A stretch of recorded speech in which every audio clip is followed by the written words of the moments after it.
Happy Thanksgiving and welcome to You Gotta See This Movie. This is a podcast. What are you doing? You know I can't get comfortable till I take off my shoes.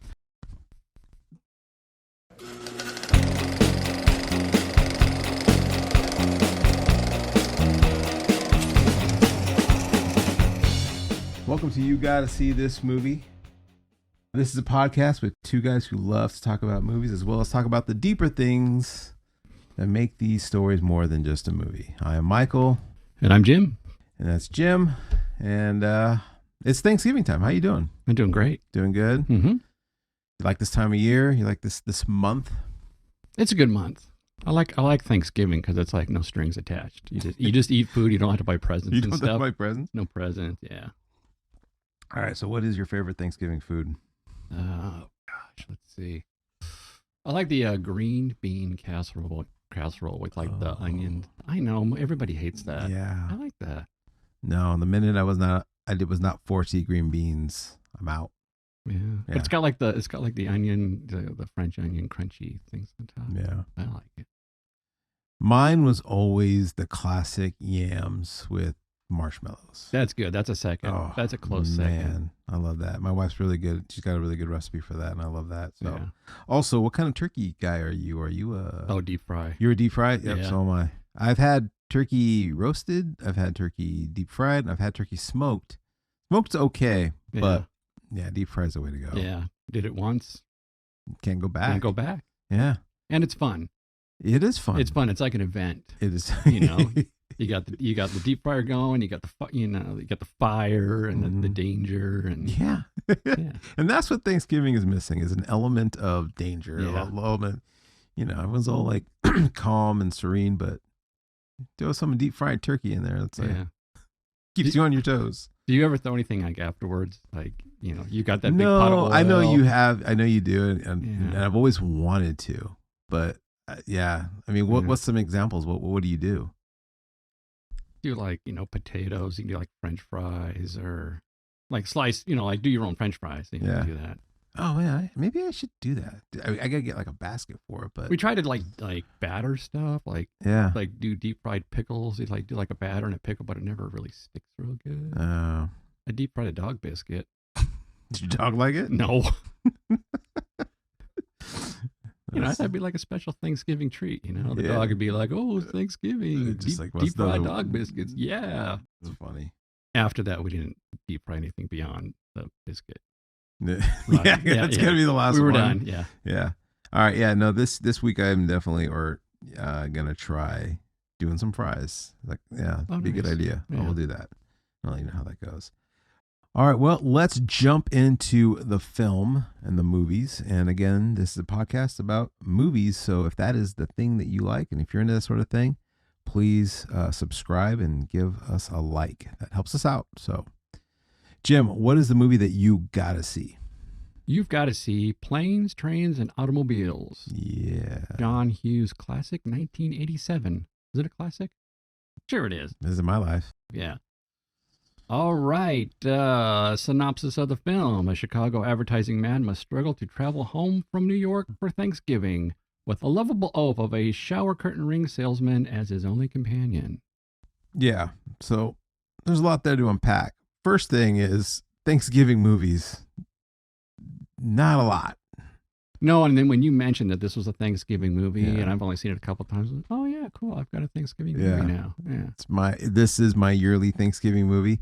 But there's not a lot of Thanksgiving movies. There's a lot of movies to watch during Thanksgiving time. Like I feel like it's a good, but a Thanksgiving movie, there's not a lot out there. Yeah, the only one I got is Miracle on 34th Street. Yeah. Although it's more Christmassy, but it opens with Macy's Thanksgiving Day Parade, which kind of makes it a Thanksgiving movie. I don't know of any Thanksgiving Another movies. good one. I mean, it's not great, but it's okay. And if you got nothing else to watch, is Tower Heist with Eddie Murphy. Tower. Yeah, they're stealing but it takes place during the Macy's Day Thanksgiving Parade. Okay. Doesn't have to do with like eating. No, but it is a Thanksgiving Day movie, okay. I guess. Yeah, but well, if any of our subscribers out there have Thanksgiving Day movies that we are missing, Let us know in the comments. What's Let us your know. favorite Thanksgiving movie? And I'll give it a watch. I'll give it a watch. Yeah. I'm always wanting to watch new movies. I like holiday movies. Yeah, exactly. All right. So, you said you've only seen this a couple times. What's your history with it? When did you see it first? What did you think? Man, I don't know. I'm sure I just saw it on cable, probably cable or not streaming. What it was before the streaming thing. HBO, Cinemax, Showtime. Something, or whatever the local cable streaming thing was. It's funny.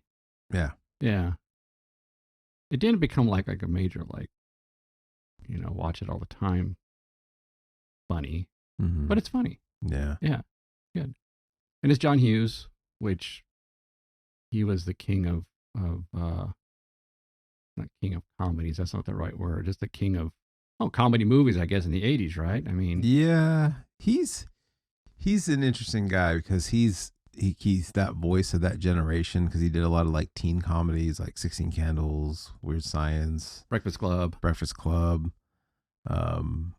And he only directed 8 films, which you would think he directed a lot more, but he wrote a ton of movies. Yeah, that was his thing. He was a writer. He's a fast writer. Yeah, he could just like bang out a script like fast. Yeah. And it's not just like doing like a synopsis and it's like nope. Dialogue. It's dialogue, which is really that's a talent. So anyway, John Hughes is Uncle Buck. That was another movie. I love Uncle Buck, which is John Candy, which he was in this movie as well. Yeah.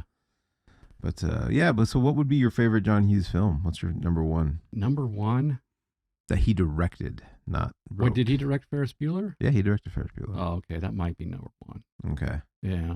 That's a movie you got to see. That's a movie you got to see. Yeah. We'll let you know in season 2. Yeah, we could. Yeah, we could do that. Yeah. That's a good one to talk about. Breakfast Club is really good, but it's a little more serious tone. You're dealing with kids with issues. Serious real fast. Real fast. Yeah. Yeah. Like you think it's like, this really cool movie with these kids and how they're going to, spend the day. And then all of a sudden they're dealing with like deep psychological, emotional damage. Oh, yeah. But again, that's John Hughes, and we'll talk about this in this movie. He's not he makes his characters, they're not one-dimensional. Yeah. They're really, there's a lot going on with them. His movies have heart. His movies have heart. Is that a right thing? He's got his heart. There's always a moment where there's like something serious and emotional and eye-opening, and character has a revelation. Right. Yeah. So I would say, Breakfast Club is probably my favorite John Hughes film. But at a very close second is Planes, Trains, and Automobiles. All right. And I have seen this movie probably over 20 times in my lifetime, which is like weird. It's like, because I was 6 when this movie came out. 6 years old. First grade. So throwing rocks at kids. So you grew up with the movie, so that's probably why it resonates more with you. Yes, and I'm proud to say that this was one of the films that my grandfather worked on, who was, he worked for Paramount Studios. And that's right, you're telling me about that. I try to always remember, what did he exactly do? And like, what was his title? And I know it has something to do with dollies or grips or whatever, but he did like a bevy of different things, and he worked on a lot of different films, and this was one of them. So he was employed by Paramount then. He was employed by Paramount. On staff at Paramount. Yeah. Okay. And I can remember one year I don't think it was Thanksgiving, but it was definitely a family gathering of some sort, that he popped in the VHS of this movie and we all watched it. And, there's not too many movies that he worked on that I watched with him, but this was one of them. And it was just a good time, watching it. And for some reason, I've always been a fan of John Candy and Steve Martin. So really, I would have saw this without my grandpa's leading anyways. Yeah, but you had a personal connection to it. Yeah. And so it was fun. And I think every Thanksgiving, probably not every Thanksgiving, but, since I've been collecting movies and this was a movie that I had very early on in VHS and DVD and now Blu-ray. I watched every year on Thanksgiving, and my grandpa is long passed. So it's kind of like my way of like connecting with my grandpa, even though he's, gone, but it's like, hey, so watch your movies. So That's cool. But Any like moments like, hey, that's my hand in that scene. no, none of that. I was pushing the camera dolly for this scene. No. But one of the things, and this is why I have this Eddie Murphy autograph, because it's actually to my grandpa. This is to Fred #1 drivers. One of the things he did was he drove Eddie Murphy around, and he knew Eddie Murphy pretty well, and well, as much as you can, at work. He did a number of movies with him, and so yeah, so my grandpa did a lot of movies, but he only really talked about, as far as like movie stars, like, hey, tell me about this. He only really knew Eddie Murphy and Richard Dean Anderson from MacGyver fame. Those are the only two that he ever mentioned and talked about.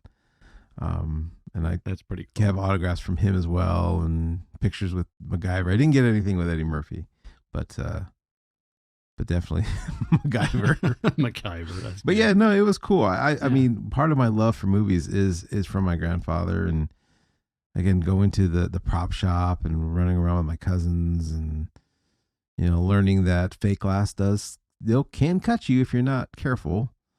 It was the sugar glass, right? The sugar glass. That was when they still, yeah, they don't do that anymore. There's like a resin you could. Oh, really? Yeah. It's not the sugar pane, but no, I never made it. I've made the resin stuff, which is great because you can take the broken pieces and melt them down and reuse them. Oh, nice. I mean, if they're clean enough.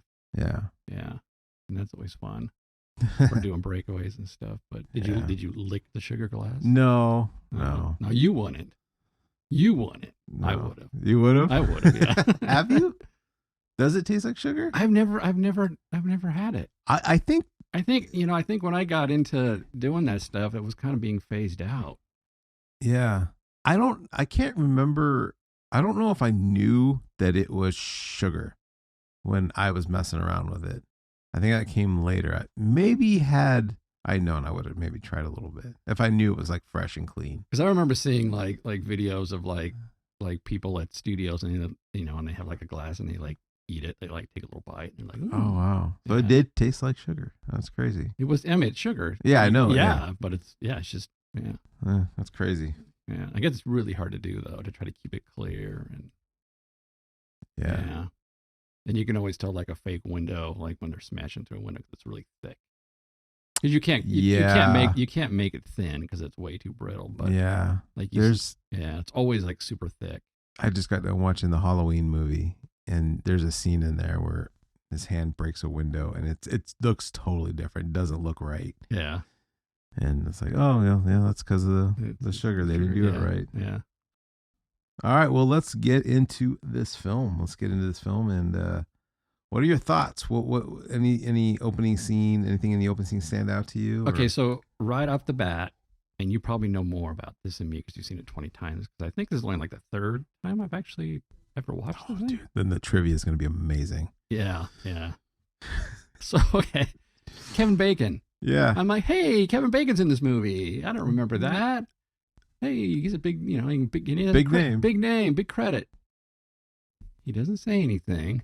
He just chases down a cab in the opening scene, and that's it. That's it. He's racing Steve Martin for a cab. Yeah. It's like they both look at each other, and they're both trying to get the last cab out of New York. He did a great job. Yeah. You think they could have got like a cheaper actor to pull that off? No. I guess, from what I understand is that this was Kevin Bacon had just got done doing another John Hughes movie. What was it called? She's Having a Baby.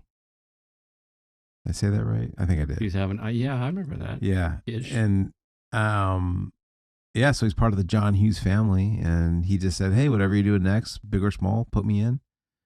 And wait, Kevin said that? Yeah. Oh. And John Hughes like, all right, got a part for you. Oh, well, there you go. That's and cool. I guess he was living in New York at the time, so it wasn't like a big hassle for him to get nice. there. And he's in it. Kevin had the chops. He can just pull it off. He did. And all he did was a smile, right? It's that like little smirk of like, Yeah. all right, let's go. It's one take. Yeah. One take. Done. Yeah, that's Nice. that's a good scene because it really shows you from the beginning, and not just that, but the opening scene of Steve Martin, whose character is Neil Page, how he is already in a rush. He's looking at his watch. He's waiting for his boss to make some decision, some advertising decision, and he's like, "I gotta get home to make my flight. This guy needs to make a decision." And then Ferris Bueller's dad says, "You're not going to make it. You're not gonna make You're it. not going to make it." Yeah. But yeah, so from the beginning, and then he's rushing for the cab. So from the very first scene, you realize, okay, so this is the story. This is what's going on. He's in a rush to get home, and when you're in a rush, I try not to live my life as in a rush anymore. But sometimes you just can't help it. But that's when mistakes happen or crazy things happen, and yeah. And real quick, before we get any further, I want to mention that. So this movie was probably filmed in 1986, right? Came out in 87. Mm-hmm. I'm not quite sure on the timeline, but I know it came out in 87. So maybe they filmed in 86. But you know what I noticed about that opening scene in New York? They still had the like old timey man hat. You know what I mean? Like the fedoras. Oh. And this is like 87. You're on the back half of the 80s. Yeah, but I just thought it was like a New York thing. Don't they just wear hats because it's like cold? And it's like I don't know. I just think those hats are cool. I always kind of wish, like, when did that style go out? And apparently in 87, people were still wearing them. So crazy. I thought it went out like in the 70s or in the 60s, and that was it. But no, not crazy. It is crazy. So we meet Del, which is John Candy, for the first time. Del Griffith. Yeah. And he is the guy that stole Steve Martin's cab. Yeah. Steve Martin finally finds a cab, and he gets into it with a guy. No, he tries to buy the cab from someone, right? Said, "Hey, sir, can I just buy your cab?" And while he's negotiating the price, Del comes in with that big old trunk. And just gets in the car. And gets in the car because, like, the taxi driver, he's like, "I'm not part of this negotiation. I'm going to take whoever gets in this car, we're going to go." And Del probably just thought, "Oh, these guys are just chatting." Yeah. Or discussing business. Might as well take the cab. And he does. And he's gone. Doesn't right when hesitate. Steve Martin's about to get in. Yeah. Takes off. Did he give the guy the money and then start to get in? Yes. Oh, he did. so not only did he lose paid, the cab, but he's out of the. Yes. And that's not the kind of guy that would get the money back. No. Because he just lost his cab. Yeah. He just lost his cab. Yeah. All right. And that's where we meet. That's where we see Del Griffith, but we don't really meet him until he's in the airport. And by happenstance, Neil, which is Steve Martin, and they're on the same flight. Yeah. But they're waiting in the same lobby. And this is when you get to know who Del is, because he says Steve knows exactly who he is, but John Candy is like, "Hey, I know you, right? You look so familiar." Yeah. And he says, "Yeah, you stole something from me." Yeah. He goes, "I've never stolen nothing in my life." Yeah. He says, "You stole my cab." Which I believe that of Del. Yeah. Not intentionally. Like, I'm sure he's probably taken stuff probably that wasn't his, but not be a thief. Yeah, yeah. And he offers it a hot dog and a beer. Yeah. A soda. A Tic Tac, a mint, a Slurpee. You're right. And that's going to go to the character of Del, is that he knew he did something wrong. Now he's trying to make it up. Right. Right. He's trying to make it right. Yeah. And, hopefully kind of, buys him off, but it's just, Steve Martin. Like, never mind. Nope. Let's move on. I just want to move on. I want to be done. I don't want to talk to you. I want to get home. Yeah. Yeah. They get into the plane, and of course, it doesn't make it, and it gets rerouted to a whole different city because Chicago, I guess, is notorious for their snowstorms. We got to mention now they're on the plane together, sitting next to each other. Oh, that's right. Yeah. Yeah. Yeah. And again, it's just like, what are the odds? And Del can't get comfortable unless he takes off his shoes and his sock. Yeah. And he waves the sock around in the air. Woo! Which I guess is a pretty big no-no on planes. Oh, it's got to be, right? Yeah. I guess you're not supposed to do that, which the longest plane I ever went to Africa, and I went in sandals and socks because I just wanted to be comfortable for that long flight. Yeah. And I totally, didn't have my sandals on. I just always knew, like, okay, just be as comfortable as you can. But now that I think back, I'm like, man, I wonder if I made anyone mad. But no, because your feet, I didn't keep my feet up. Your socks don't get They get stinky in the shoe. They don't. That's true. They don't get stinky in a sandal. Yeah, I mean, you look like a dork. I did. I totally looked like a dork because guy I with walked his- around the airport with shorts. He's got socks and sandals. on. Sandals Yeah. and my pillow thing Oh that goes wow. around your neck, and I'm just kind of walking around. Oh man, you're probably like on like TikTok videos and stuff, right out there. Check out this guy. Yeah. Yeah. And I'm like, look, I'm in for a long flight, so I Comfort. want to be as comfortable as possible. That's right. And then they get rerouted. And they get rerouted to a whole different city where, and this is again where we get to know a little bit more about Dell, because he has the wisdom and knows like this plane ain't taking off. Like we're not getting to Chicago. And so what does he do to beat everybody else? He already makes arrangements with a hotel. Because he knows. Because he knows Yeah. that as soon as this flight gets canceled, there's going to be a rush to get a hotel room. And he was right. And he already made his arrangements. So he knows like all the tips and tricks of travel. Like he's the streetwise guy that knows how to get things done. Whereas Neil is, I feel like I can buy my way out of situations. I can, make it work to my advantage if I just spend money. So he takes him up on the idea, and they share that room. That was another one of my favorite scenes, but it grosses me out. It's one room with one bed. Yeah. And I think the genius of like the filming is, again, it's a cool comedic moment how the camera starts on the bed and then it slowly pans to Dell, and he's like looking just as concerned, but also kind of like wanting to be like upbeat about it, like, well, hey, we could make it work. Hey, it's not so bad. Hey, yeah, I would have just slept on the floor. I would have too. I've done that. I mean, it's just not comfortable. But it's not funny though. Yeah. Yes, and Dell's bathroom habits. Oh, that grossed me out. That whole scene. It's weird what grosses me out in movies these days. Yeah. And as I've gotten older, because I mean, I remember watching that as a kid, not thinking much of it. As I gotten older, like that whole scene is gross. Yeah. Him getting out of the shower, him stepping on the wet floor and the wet towel. Okay, that doesn't make sense because Steve, what's his character name again? Neil Page. Neil, name's not. Oh, we've only seen the movie 3 times. So. All right, yeah. So Neil goes to take a shower, and when he steps out of the shower, it wasn't messy when he got in the shower. So he shouldn't be surprised with what he's seeing, right? Did he not hear him in the bathroom? Yeah. Like making a mess? So cool thing about this film was that there's a lot more to it. I mean, there's a lot more scenes that were filmed. There has to be, because I saw a trailer. Yes. Of all these scenes that were not in the movie. And they're really funny. Yeah. So I guess there's like a 3-hour cut of this film, and then they even cut that down to like a 2-hour cut. And there's 2 scenes in particular that I think they should have kept in there, which I think were great. And one of them is this, that while Neil's in the shower, John Candy's coming in there and messing things up, right? So that got taken out. Another one is, so right after this happens,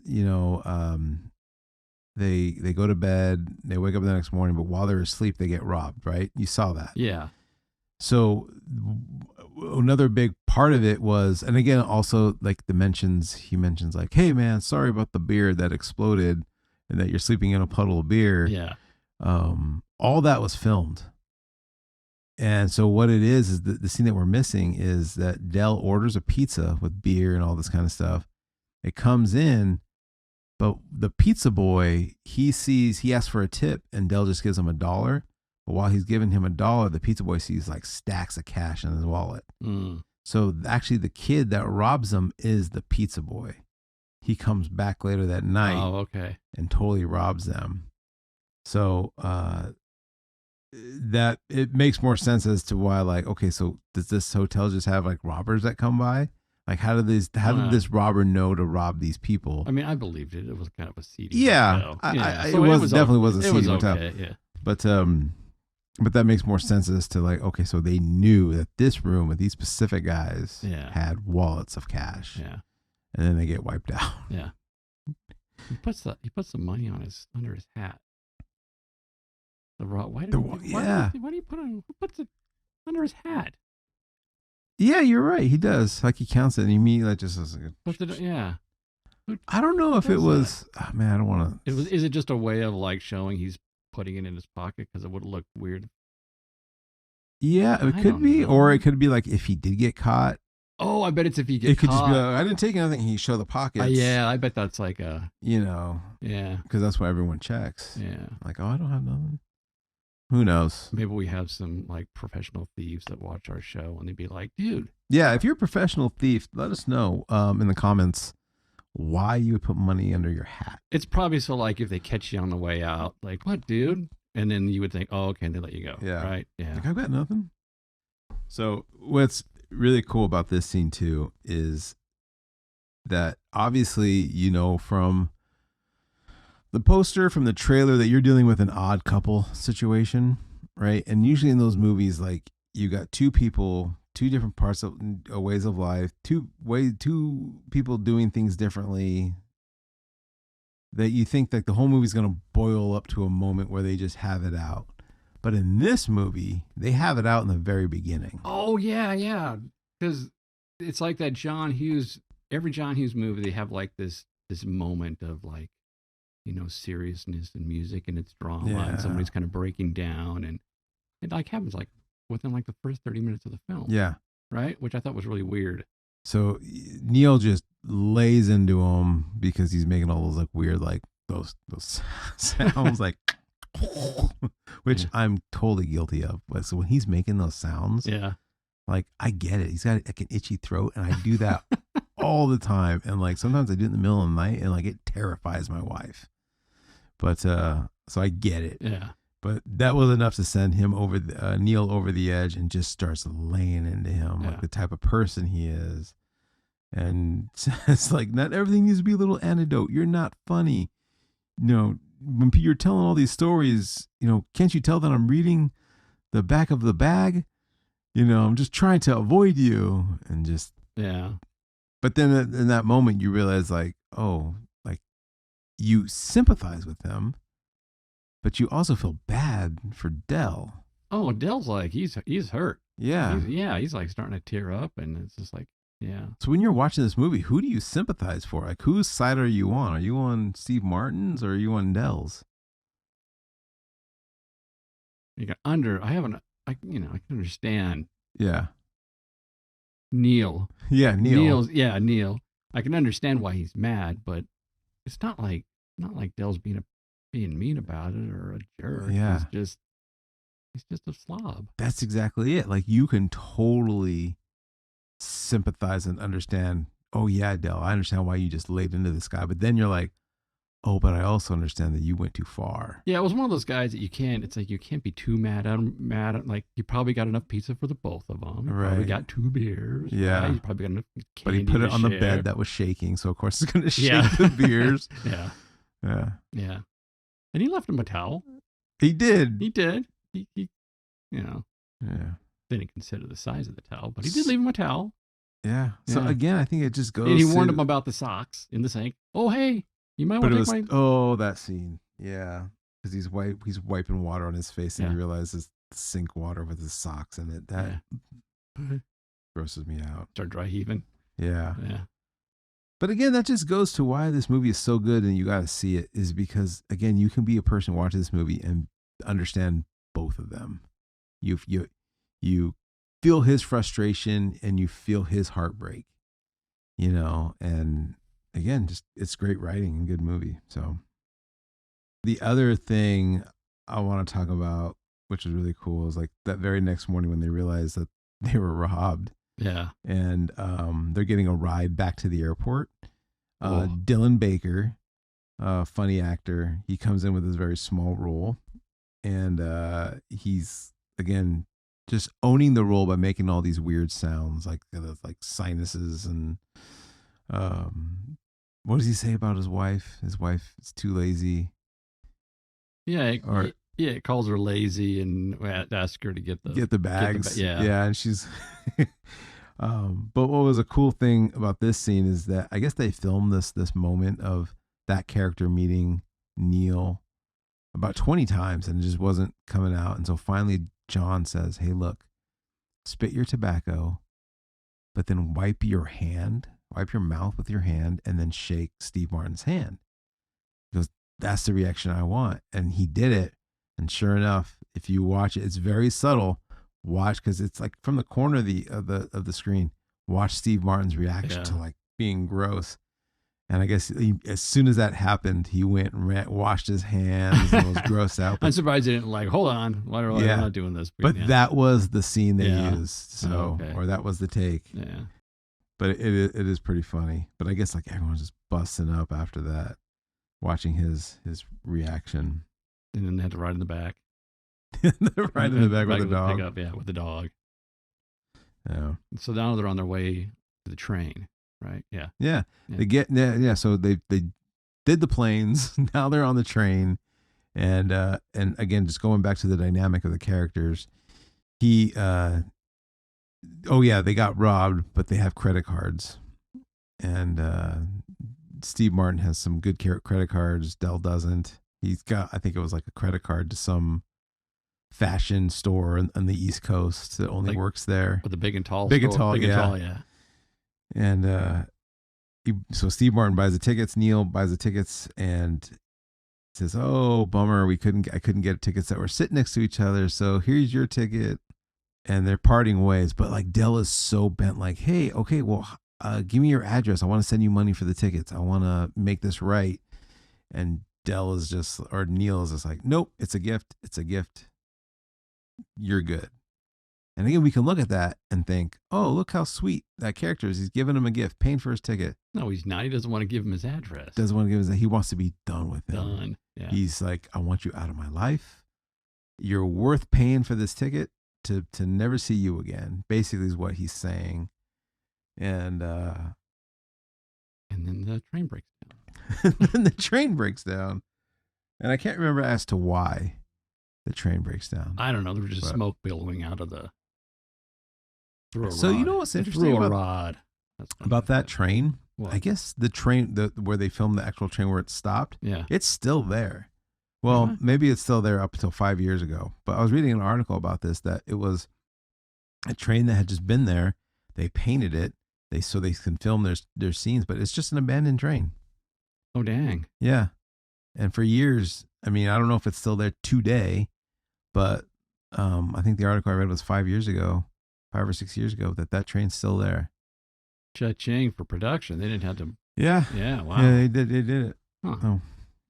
So again, we get to more dynamics of their relationship, because you got Dell, who's been lugging around this trunk of a thing, and he's trying to cross this farm, this cow field, and Steve Martin sees that, Neil sees that, and is like, well. So now we know that Neil's really not that bad of a he guy. Sighs. Yeah. He doesn't want to do this, but he does walk up and helps him with the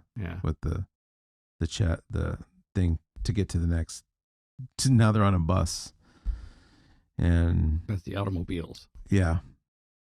So they ride a bus to the next destination, and again, it shows again how much Dell. Because again, Dell knows all the tricks. He knows all these people. He knows all these connections. He's a salesman. And on the bus, everyone loves Dell. Yeah. And everyone doesn't really care for Steve Martin. Which I wanted to ask you. He starts singing that song, 3 Coins in a Fountain. 3 coins. And then everyone looks back at him. I don't get that joke. Do you understand that joke? Well, because they're just like. It was just a song he doesn't know? They don't know? Yeah, like, seriously? Okay. That's not a, I don't think it's really a joke. It's just like. Oh, okay. So it was just like you picked a bad song. You picked a bad song.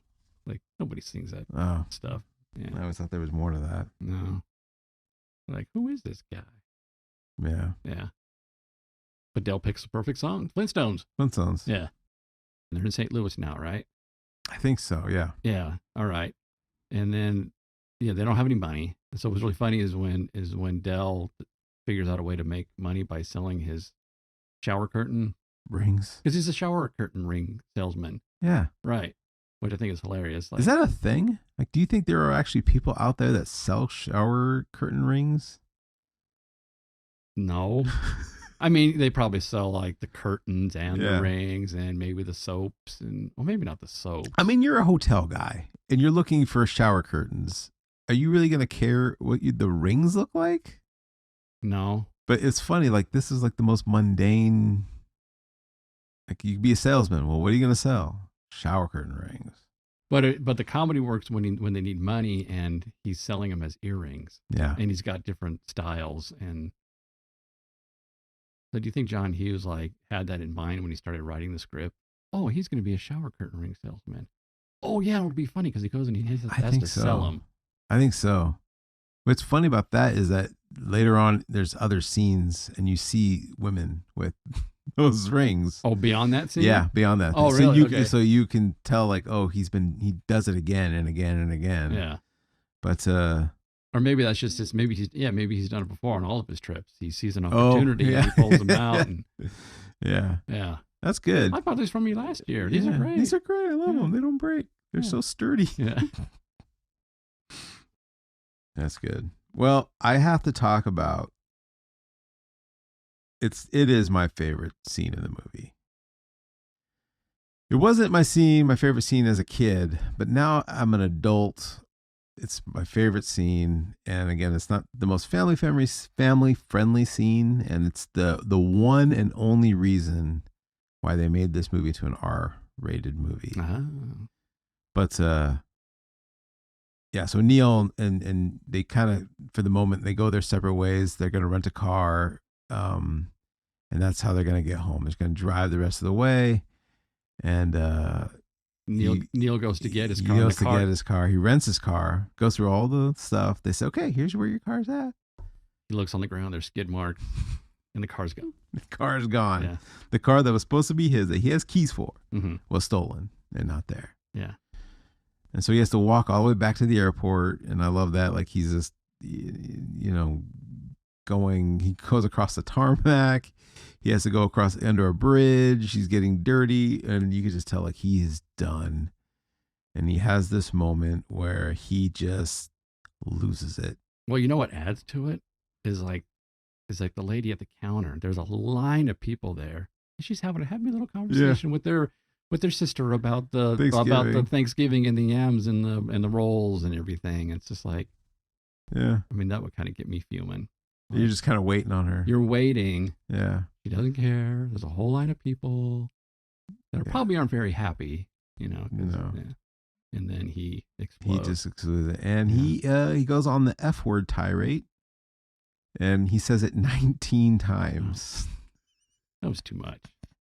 I don't think so. No, it was too I think much. it was great. I think they could have left that out. That was the only thing about the movie I really didn't like. Come on, you kind of, it's too much. To me, I like, because like you push someone too far, and it just tells you like he's done. He's at the end of his rope, and all it took was this. And she's a very nice lady, very and it's sad that he had to take it all out on her, but could they have played that scene without the F-bombs no, and kept it at a PG rating? I don't think so. See, that's where like I differ about movies. Like sometimes like I get it. Like, yeah, what was it? There was something, I was watching an interview with Steve Martin about this, and he said, what's the word they're going to use in the TV version instead of that?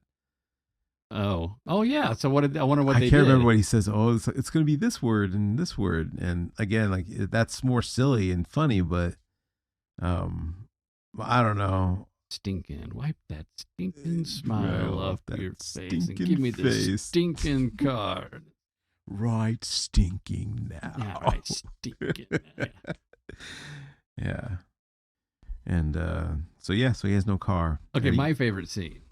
My favorite scene is when they're driving the wrong way on the freeway, and then the people are trying to tell them they're going the wrong way, and they're like, oh, they must be drunk, huh? They're doing that whole thing, and then when they realize they're going the wrong way, and the truck's coming at them, and they go right between the trucks, and they have that quick cut with their skeletons. Yeah, I love that. That is funny. At that point, anything like that in a movie where it's just like that comedy of just an extreme, I love that. So that's like Home Alone when wait, which movie? It's in Home Alone, yeah, right? when he's getting shocked, he's like, ah, and then it cuts all of a sudden the skeleton. But is that in the first Home Alone?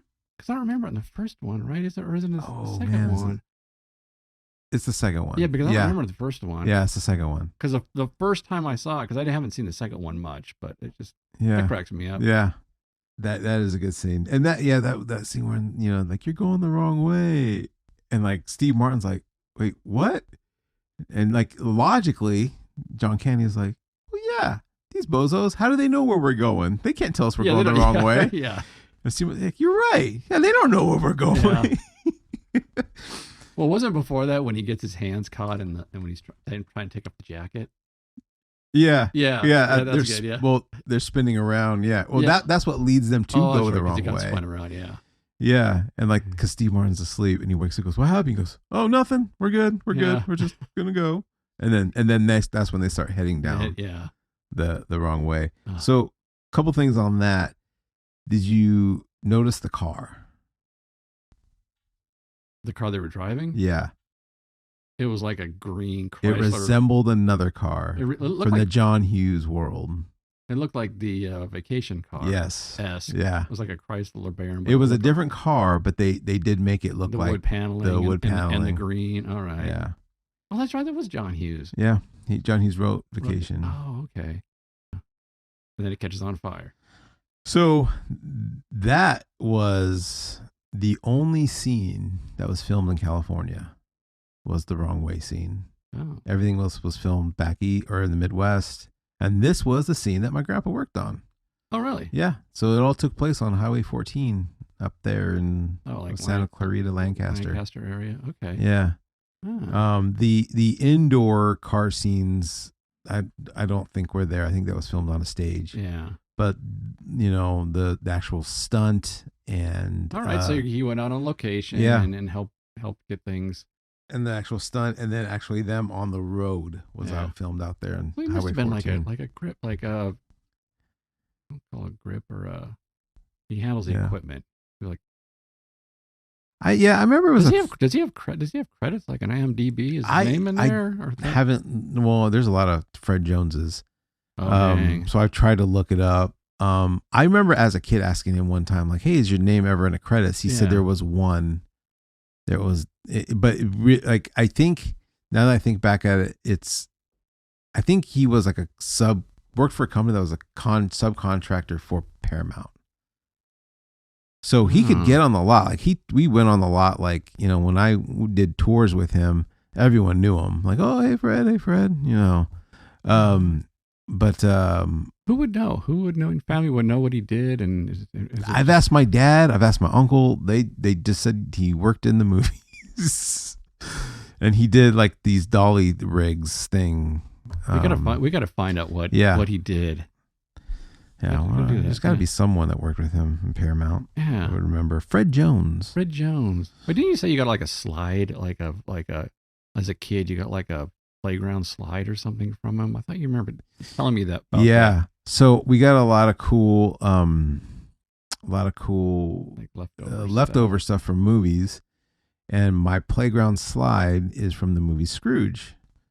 Oh, Scrooged with Bill Murray. Okay. In the very beginning of the movie, they're doing that commercial with the elves where like Santa's workshop gets attacked by terrorists. Yeah. Well, one of the scenes is like the elves are shooting down presents on a slide, and then the elves slide down the slide. That was my slide. So my grandpa, being a thrifty guy, he'd take these things from dumpsters. Yeah. And then another thing from that movie was when Bill Murray goes into the elevator and it opens up and it's kind of like hell. Yeah. Well, on the backside, one side was the elevator and the backside was like an old Gothic door. My grandpa got that and gave it to my dad, and that was my dad's tool bench. Oh, nice. Was the elevator side, and underneath was the. So that Scrooge, that was. Okay, here's my movie magic. I was at DreamQuest Images, working on Nightmare Before Christmas 3, and I walked into. No, Nightmare on Elm Street. Sorry. Oh. Nightmare on Elm Street. Not Nightmare on Elm Street. Yeah, Christmas. So I walked into an adjoining stage, and they had the miniature of the Scrooge. Wow. Santa's Village, the landscape and the Santa's house village thing. That was on one of the stages. Oh, that's cool. Yeah. And so the guys that built the model was design setters, and I didn't know them at the time because I just like that was like one of my first jobs. We did the opening junkyard scene for Nightmare on Elm Street Part 3. The Dream Warriors. Oh, you actually know the name. I'm You know familiar. them. Oh, I'm familiar with the film. So do you remember the junkyard scene in the beginning? Yeah. And then there's like they do like an overhead pull out, and the kids screaming, "Freddy's back! Freddy's back!" So that was just a bunch of model cars. Oh, that's cool. Yeah. So on one stage, we set that up, and then I just was like, oh, I was kind of new to the business, and I wandered over to one of the other stages, and that Scrooge setup was there, and then I got to talk to the guys that did the model. Well, that's cool. Yeah. Huh. Maybe you're around the same time. Yeah. All right. So, yeah, that scene in that car gets destroyed. No, it'll buff out. Until it catches fire. Yeah. Yeah. Yeah. Yeah, that's a good scene because now at that point they start laughing, right? That's when Neil starts laughing. Yeah. Because it's finally like he did it to himself. Like he screwed himself. Like, yeah. You know, he's got nothing. He was hitching a ride with him. Now you're going to have to pay for this car. Yeah. But then he realizes that he used Neil's card because they mixed up their diner cards. Oh, yeah. To rent the car. And that Neil's wallet was left in the car. So now they got nothing. They got nothing. Yeah. Yeah. And that's why Neil loses it on him again. Like he's done, tries to fight him. And when they get to the next hotel, like they're still driving the burnt car because it still runs. Yeah. Yeah. But it's like snowing. And then like Neil's just like, nope, you're getting your own room. I want nothing to do with you. You've ruined my life. Neil's able to get, because he gives up his nice watch, but like, he tries to give his Casio, doesn't work out. And yeah, but then this is where, again, like he feels bad. And again, you got to think, like the guy just rented a car on your credit card. Now you are responsible for that car, but yet he still has a heart, doesn't want him to sleep outside by himself in the snow. So invites him in, and then they have this really weird moment of now all of a sudden they have a bunch of little alcohols. He's got little booze bottles. Yeah. He's got snacks. He's got chips. He's got. But they finally like bond. They finally have this moment of like understanding. Yeah, and they're like laughing. And they're laughing. Yeah. And they're like, "Can you believe it?" And so they kind of have this moment together. And up until this point, you really realize like Del is trying his best to get him home. Like Del's not trying to get home. Yeah, yeah. Like he's trying to get, Steve Martin's character home and trying to the best he can to do that. And so this leads me to the second scene that I felt like, oh man, they really should have kept this in because it's hilarious. But I get why they took it out. So Michael McKean, who plays the cop, right? Yeah. I guess there was so much more to this cop because he's actually the fourth billed actor in the movie. Oh, really? Yeah. It's, John Candy, Steve Martin, or Steve Martin, John Candy. Then it's the wife, and then Michael McKean. So I guess like the longer cut, like obviously they pull him over, like this car is not safe to drive. You shouldn't be driving it. And they're, debating. And then all of a sudden it cuts to the courthouse, which is the same area where they filmed Groundhog's Day, by the way. Oh. And then they get out that way. But the original thing about the courthouse and why they're there is because they were arrested. And why they were arrested is that the cop tells them that, where are you going? Well, we're on our way to Chicago. And again, John Candy's driving, and the cop tells, well, you overshot it. Like we're coming from this area to Chicago, and he tells them, you've overshot it by like 60 miles. Yeah. And I guess then they get into a fight, like Steve Martin and John Candy get into a fight, and then they get arrested and they get the car towed and all that stuff. But I get why they took it out because it almost takes away from the moment they had in the hotel room. And then he's just gonna get mad again. Yeah. And you don't want to go. And you don't want that again. But it that is funny. That is pretty good. Like to have that moment of, wait, what? You overshot Chicago by 3 hours. No. But then, yeah, from that point on, they lose the car, and now they take a truck into, you know, Chicago, and they get to the final train, and that's where they finally say their goodbyes. And I guess I want to, if you have not seen this movie, stop here, stop listening to us, go see it, and come back, because now we're going to kind of get into the spoiler aspect of it. 5, 4, 3, 2, 1. All right, now we're going to talk about the ending, which is that we learn that Dell's wife has died and that he doesn't have a home to go to. Yeah. And so I love the ending, like when they part ways. And this is going to get into our bigger theme here. Well, that's when Neil starts putting the pieces together. Yeah, of but the he different even just things says, like, said. he's thanking him for the journey. They've made it, you know, they're parting ways. And he goes, look, I'm a little wiser now, which I think that's what this whole movie is about. It's about, you know, Neil kind of going off on his own adventure and learning things. And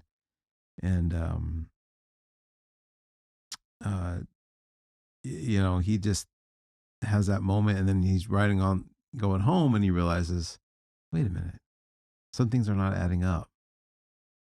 And he goes all the way back to the train station, and Dell's just sitting there, nowhere to go. He's like, I haven't been home in years. Yeah. Why would you say that? Yeah. Yeah. It's just figure of speech, you know, just because I'm on the road a lot. Yeah. And you think, because, it's salesman. Yeah. You're constantly on the road. Yeah. You know, but since the loss of his wife, he just spends his whole life on the road. Yeah. Just sad. It is sad. Now you really realize, like, oh man, Dell is going with some deep hurt here. So this is where, like, okay, so like, what's the bigger theme here? What's the bigger story? Like, what kind of gospel message do we see here? And it's really the whole movie. It's having to deal with people. It's having to put yourself in another person's shoes and understanding. And I don't know if we've talked about this theme before, but I've always felt like that's the problem with, one of the problems of the world today is the lack of empathy that people have towards each other. Mm-hmm. And even though Steve Martin didn't know, you know, and not to say, like, you know, Dell had it coming a lot of times, because he did, but you can empathize, like, more. Okay, so this is a poor guy that's just living out of his trunk, and you can empathize with him a little bit more. And so I think too, like, that's part of, like, Dell's journey and understanding, like, this whole, like, burden of life. Like, that's what that trunk represents, right? Like, he's carrying around this baggage and just, you know, kind of going through life friendless. Because I mean, he has people that he has acquaintance with, but he has no friends. Right. He lost the only person that he truly was close with. And that's why I think it's important to see Dell help him carrying that trunk. You see him in the cow field, and then at the end, when you see Dell or Neil invite him to the house, they're walking down the street, and he's helping him carry that baggage. Yeah. And I think that's what the good thing about the church is, or how God created all of us, is that we're supposed to share burdens. We're not supposed to be in a situation where we carry this thing on our own, all by yourself. Yeah. And so, yeah, I think it's this movie's got two themes going on. It's the idea of, like, look, learn to empathize with people, you know, like, slow down and don't be in such a rush, and try to understand people. And then at the same time, like, share your burdens with people, because Dell didn't. And had he did that in the beginning, you know, like, shared his whole story, like, on the plane, like, I think that would have been something Steve Martin paid attention to, right? That would have been on the plane. Like, I'm not checking out. I'm not going to read the back of the bag. I'm going to listen to you. I'm going to get to try to know your life. But Dell didn't do that. Yeah. And people don't. And people don't. They don't. But if they did, yeah. And again, it goes just, like, I love that last line, like, you know, I'm a little wiser now. And I think that's all of us, like, as we go through life, that, you know, we're unfinished work, and that God's going to put Dell Griffiths in our life so that we can be a little wiser. And I know I've had Dell Griffiths in my life, I'm sure you have too, that you've had to like have patience for and give more grace to.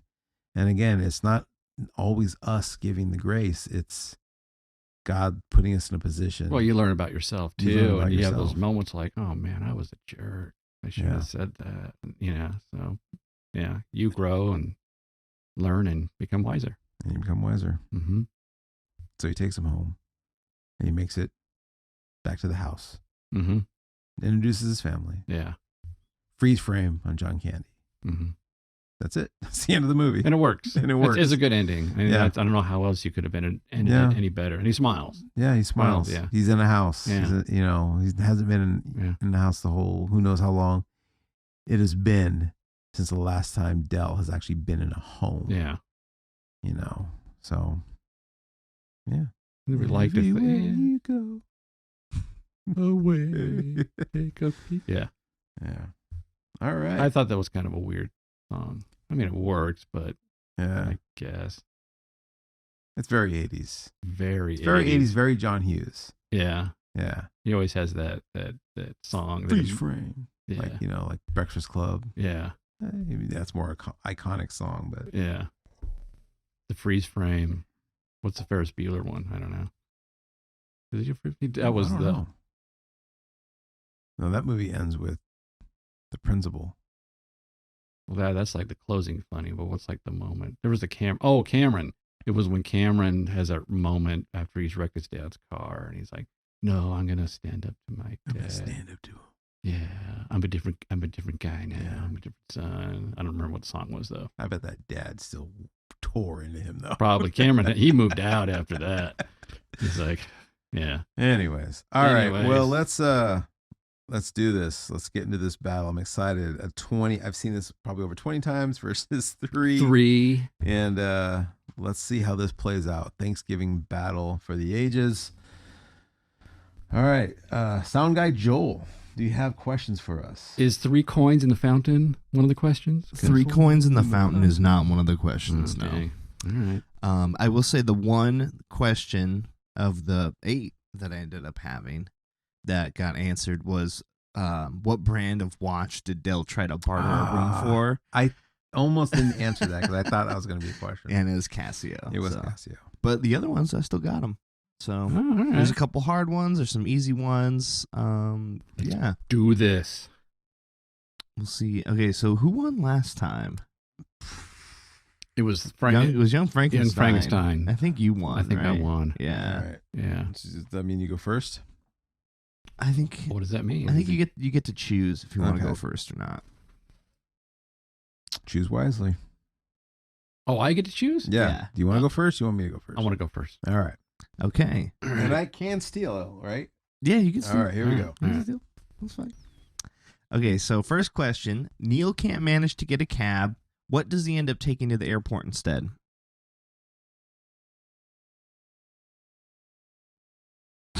It's yeah. This is the beginning of the movie. This is the very beginning of the movie. Oh, somehow he ends up. I didn't know that you actually. You see saw him, a vehicle. You see him exit this vehicle. It's very quick. What was it like one of those little horse-drawn carriages or something? I'm just guessing. No. Is it funny? I guess I can't help. I don't know. I'm gonna steal moving van. Nope. Yeah, I don't know. I thought it just cut right from. You're right. I don't. No, he trips. The taxi leaves, and it cuts to him getting off of a bus. A bus. Yeah, just some regular old bus. He gets off of a bus, and now he's at the airport. Wow. Huh. I didn't see that coming. You guys both got that one. Ooh. All right. Ooh. All right. Okay. All right, Michael. This one's for you. 0-0. Okay. What book is Dell reading in the airport? Oh man, it's Canadian something. I think it's inappropriate. I don't inappropriate know. book. I don't think it is. It's Canadian something, or something. The Canadian. I know one of the words on the book. Yeah, Canadian, right? I feel like you guys both have half of the answer. If I say the right answer, do I get it? Yeah, I mean, if you can say go for it. If you can say the full thing, Canadian Mounted. Yep, that's it. It's the Canadian Mounted. And his eye's like a girl in the front, right? Yeah. Yeah. Yeah. That's a good one. That's Yeah. the book he's reading. All right, so that's one. Oh, I got a one point. zip. Yeah, I got a book title. That's a steal, man. Yeah. You got a steal. Man. That's Yeah. his question. Okay, so next question. What sports team does Neil ask Dell about after their encounter in the bed? They get up, they're all woo woo, and then After the famous, those aren't pillows. those aren't pillows. They talk about one sports team. I know this one. I don't. Steal? Oh, wait a minute. Oh, was that? Oh, that you were asking me. Yeah, I'm asking you. Oh, yeah. I have no idea. Steal for the You steal. can go for the steal. Bears. It's the Bears. Yeah, the Ah. Bears. How about the Oh. Bears? Yep. Okay, so while Dell is selling shower rings as earrings, he claims that one pair was autographed by the Grand Wizard of what country? The Grand Wizard. he says the Grand Wizard of blank, and it's pretty funny because he's making up all this Is it ridiculous Japan? stuff. No, Yeah. I got steal. It's a country. it is a country. That's the question. Denmark. No, I don't know. it was the Grand Wizard of China. China. Signed by the Grand Wizard These of are signed by the China. Grand Wizard of China. Oh man, Okay, wow, none of you guys got that one. it's tied up 1-1. Wow. Okay, next question. That's All your right. question. While in the back of the pickup truck, Neil asks Dell what he thinks the temperature is. What does he say in reply? These questions are hard. Yeah. It's stuff that jumped out at me, and I was like, "That's funny. That's a good line." 0. No, -0. Minus 0. it It was something like that. It was like minus. I thought it was like, No, it's probably like an expression, isn't it? Like No, he says a number. in my mind, he's saying 0. But that's not. I Yeah, guess I not. don't know. He says 1. Oh, 1. Just one. Oh, that is pretty. Temperature is, he Oh, that goes, is pretty funny. Yeah. 1.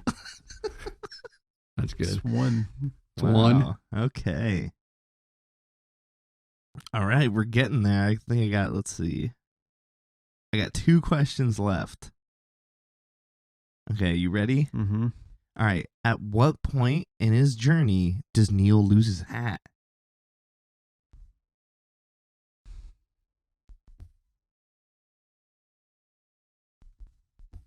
Steal. Unless you got it. No, it's your question. No, is it my question? It's your question. Oh, I know. I know when. He loses it in the truck.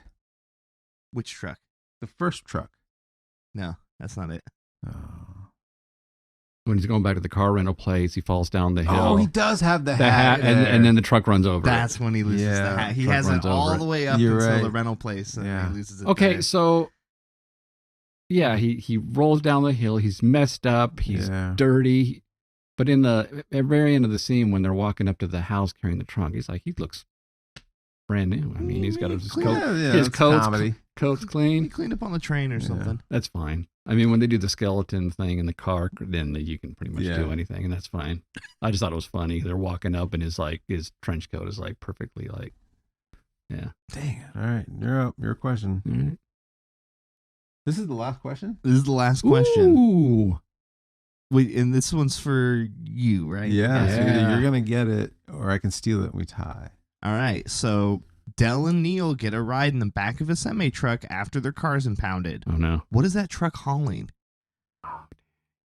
I know. Cheese. It's cheese. But what's it called? I have no idea. Oh, I don't know. I just write know that it's down. cheese. I just knew it was cheese. Cheese. Dang it. Fine. I guess you win. Newbie to the PTAA wins. You 3 times and you know what it is? You know what it is? Because your son's doing the questions. That's not it. This is what I think. No. You sit at home, you discuss. No, it's not. No, look. It's collusion. It's collusion. No, he grabbed a DVD. I was on my way to bed. See you in the morning. Well, not even see you in the morning. I'll see you later. Yeah. Man, I was waiting. I was ready to. I wrote this stuff down because I'm like, oh, you're going to ask us what time was the watch? And I have it down. I have this 4:46. What was the departure of the ticket? It was 6:00. This time around, I specifically What was the avoided name that of the stuff. diner that they ate at? I wanted to do stuff that was like what's just good funny things that happen. So the Grand Wizard of China. That's a good one. That's a good one. I should. Grand Wizard of China. There was an earring that was signed by a famous Diane Sawyer. Diane And Sawyer. then there That's was right. like another one. He did two famous people, the Grand Yeah. Wizard of China and some other thing. Yeah. All right. Well, final thoughts on the film and your rating. Oh, my rating. I did rate this. I wonder if I rated it too low. I don't know. Final thoughts. It's funny. It's very funny. I think I'm on a mission to find the TV version to find out what swear word he used. Or maybe they just cut that scene altogether. They may just cut it. I bet they cut it. Yeah. They probably just cut it. It goes straight to the Yeah. scene where he gets punched in the face. Yeah. Classic John Hughes. You know what you're going to get with John Hughes' comedy. It's always good. Mm-hmm. Never disappoints. Yeah. Good stuff. And great lesson. Life, people, Yeah. relationships. I think you'd be a better person after watching it because it would be learn from it. How we Yeah. treat other people.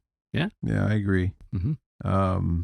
So what's your rating? 7.8. 7.8. Yeah. Okay. Yeah. So yeah, my rating is definitely more tied to my years of watching it and the connection with my grandpa but yeah, you're right. Like it's not a perfect movie, but it's funny. You learn something from it. It's got all that stuff.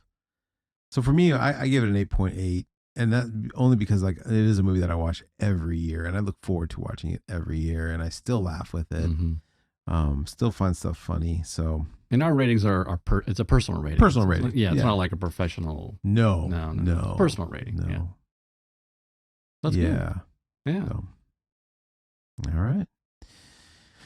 Well, that again wraps it up for our Thanksgiving episode of Planes, Trains, and Automobiles. And again, if you made it this far, we appreciate you, and we thank you for subscribing and giving us a like.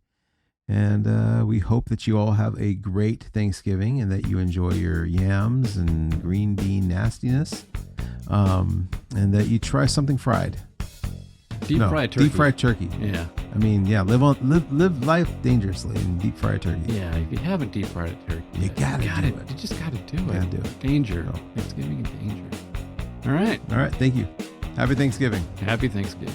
And make sure you wash your socks.